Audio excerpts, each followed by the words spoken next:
Hi friends, I am Dr. Saurabh Pathak. How are you friends?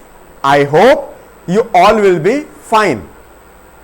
Today I am going to tell you about the difference between liver disease and DIC. What is DIC? DIC is disseminated intravascular coagulation. Before I proceed to the differences between liver disease and DIC, I will tell you the similarities between liver disease and DIC.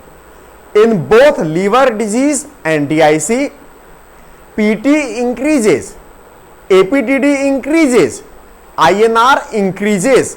What is PT? PT is prothrombin time. What is APTD?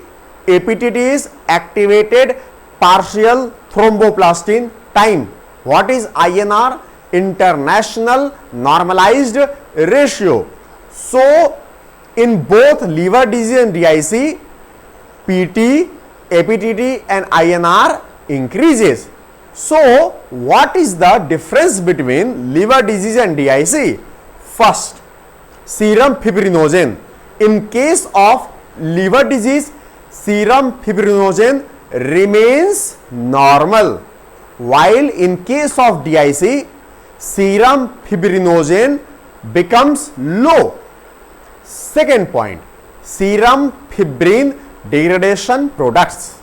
In case of liver disease, serum fibrin degradation products remains normal, while in case of DIC, serum fibrin degradation products are very high. Third point, D-dimer. In case of liver disease, D-dimer remains normal, while in case of DIC, D-dimer gets elevated. Fourth point, clotting factor 8. In case of liver disease, clotting factor 8 remains normal, while in case of DIC, clotting factor becomes low. Now, the most striking point here is that the only clotting factor which is not produced by liver is factor 8. Yes, factor 8 is not produced by liver. Otherwise, all other factors are produced by liver. So, from where factor 8 is produced?